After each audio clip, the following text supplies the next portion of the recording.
Good morning students. सो आज हम करने जा रहे हैं हमारा next topic that is a anti microbacterial agent.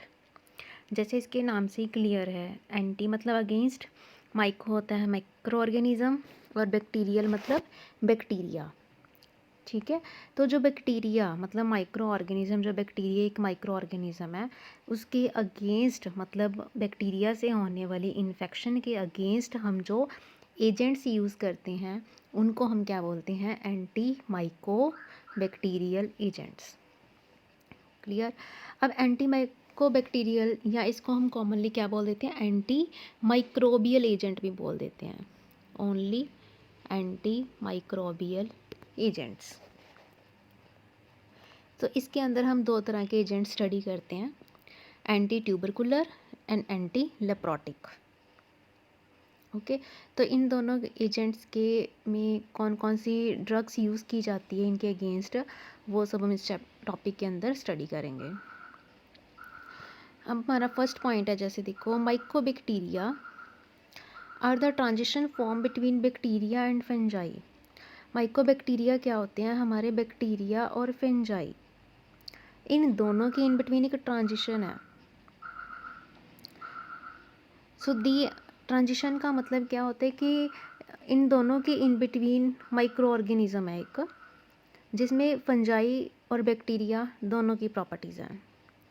So they are characterised bye, इसमें कौन कौन सी करेक्टरिस्टिक है? नॉन मेटाइल है, मूव नहीं करते, नॉन स्पोरुलेटिंग, ठीक है, रोड शेप होते हैं, इस टाइप की rod shape present, and are not decolourised by any solvent, और इनके ऊपर किसी और सॉल्वेंट का कोई इफेक्ट नहीं होता।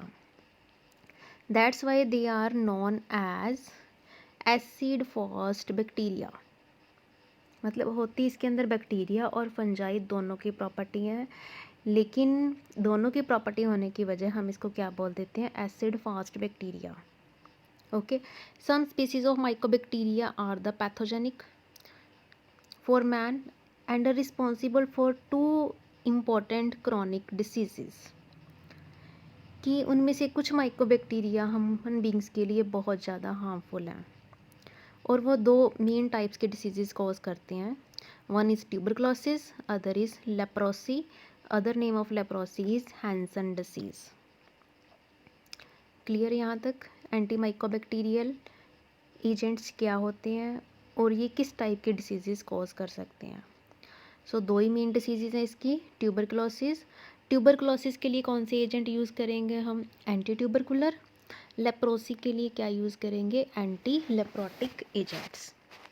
Clear? So one by one दोनों को स्टडी करेंगे कि एंटी ट्यूबरकुलर क्या है और लेप्रोटिक क्या है।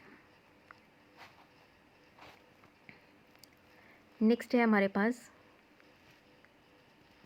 First one is tuberculosis. So tuberculosis is an acute chronic communicable disease. Communicable disease means जो एक पर्सन से दूसरे पर्सन तक ईजिली ट्रांसमिट हो जाती है। मीन्स अगर एक पर्सन को है, अगर वो पर्सन उसका कोई भी आर्टिकल यूज़ कर ले, चाहे उसका हैंकी या कोई और चीज़ उसकी यूज़ कर ले, तो उसके अंदर भी वो डिसीज़ हो सकती है। ठीक है, so it is caused by the mycobacteria tuberculosis.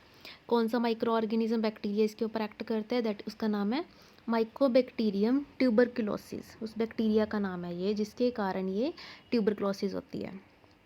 सो उस बैक्टीरिया के नाम से ही इस डिसीज़ का नाम पड़ा है tuberculosis. Okay, of hominis type but can also be caused by bovine type. ये क्या उसकी टाइप है बैक्टीरिया की, होमनिस और bovine. It is characterised by, इसके अंदर क्या कुछ हो सकता है? Inflammatory infiltration, okay, calcification, fibrosis. ठीक है, so it affect the respiratory tract, लेकिन इसका मेन अफेक्ट कहाँ पे जाता है? हमारे रेस्पिरेटरी ट्रैक्ट के ऊपर। मतलब ये हमारी रेस्पिरेशन, मतलब हमारे सांस लेने में दिक्कत आएगी इसमें। और मोस्टली किन पेशेंट्स के अंदर होगा? जिनको एड्स होगा। HIV इन्फेक्टेड पर्सनस के अंदर मोस्ट ऑफ द ट्यूबरक्लोसिस होने के चांसेस होते हैं। Okay, Now tuberculosis spread through the bloodstream to the mainly meninges, bones, genitourinary tract. ठीक है, ब्लड स्ट्रीम के थ्रू भी कॉज हो सकता है.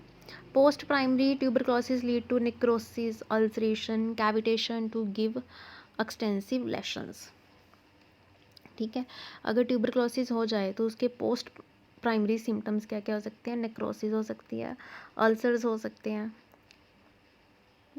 लेशंस प्रोड्यूस हो सकते हैं. Clear? So this is about the tuberculosis. Next है हमारे पास leprosy. So leprosy is also a chronic disease caused by mycobacteria leprae. इसका माइकोबैक्टीरिया क्या है? Leprae. The organism identified by Hansen, क्योंकि इसको सब फर्स्ट टाइम हैंसन ने डिस्कवर किया था 1871 के अंदर, इसीलिए इस डिसीज़ का नाम क्या है? Hansen disease. साइंटिस्ट के नेम से ही डिसीज़ का नाम रखा गया हैंसन.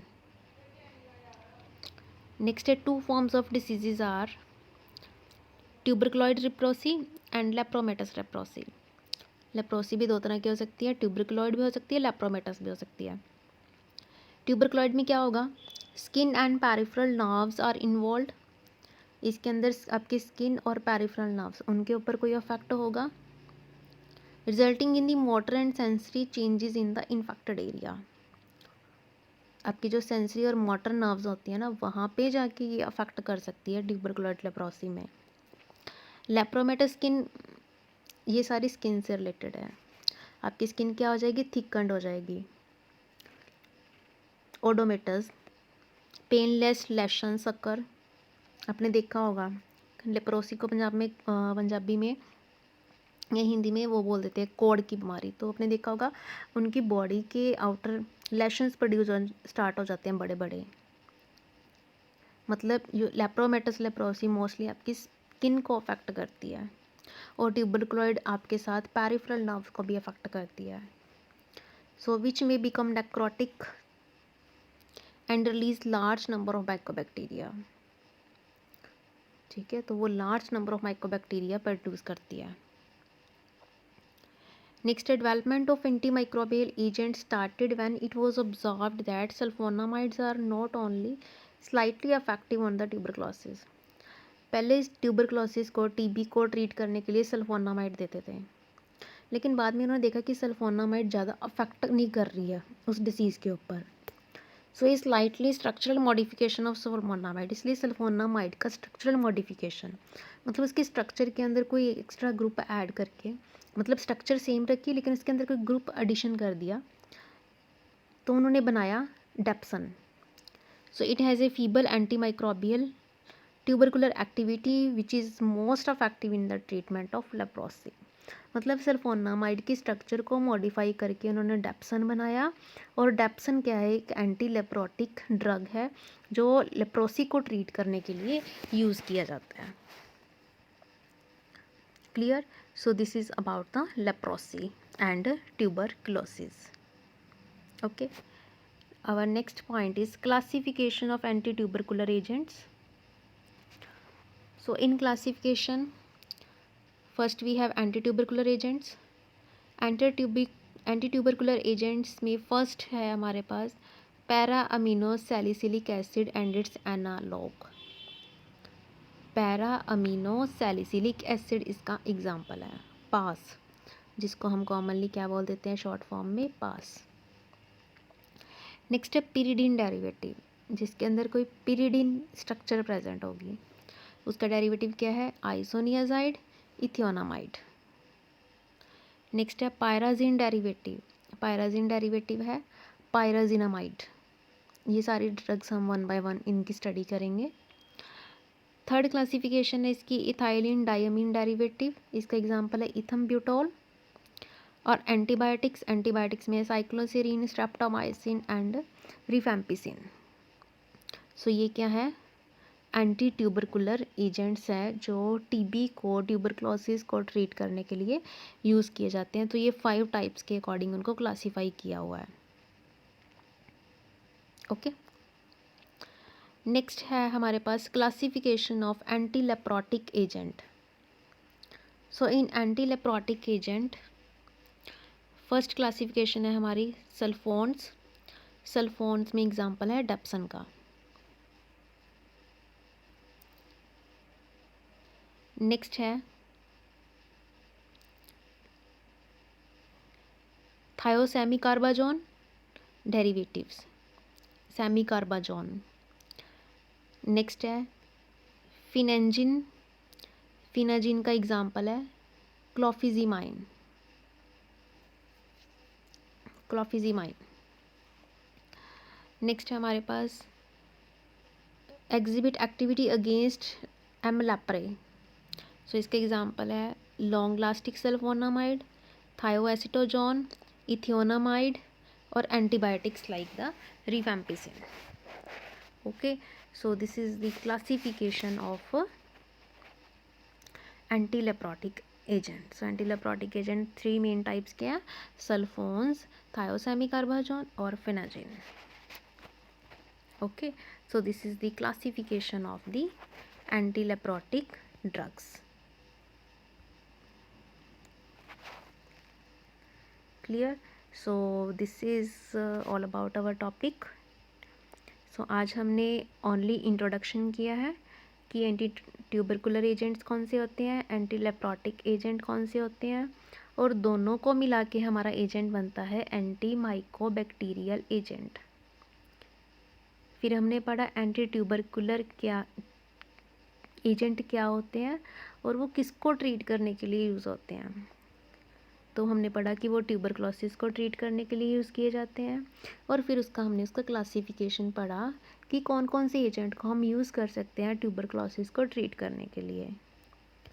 नेक्स्ट हमने पढ़ा लेप्रोसी। लेप्रोसी क्या होती है, उसके क्या सिम्टम्स होते हैं और उसको ट्रीट कैसे किया जा सकता है। तो उसको ट्रीट करने के लिए जो एजेंट्स यूज़ होते हैं वो क्या है, हमारे anti leprotic agent. So anti leprotic agent का हमने 3 टाइप से क्लासिफिकेशन किया है। Clear? So this is all about our topic.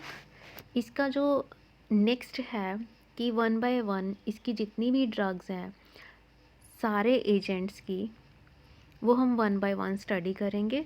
तो वो हम अपनी नेक्स्ट वीडियो के अंदर इसको डिस्कस करेंगे। Okay, thank you.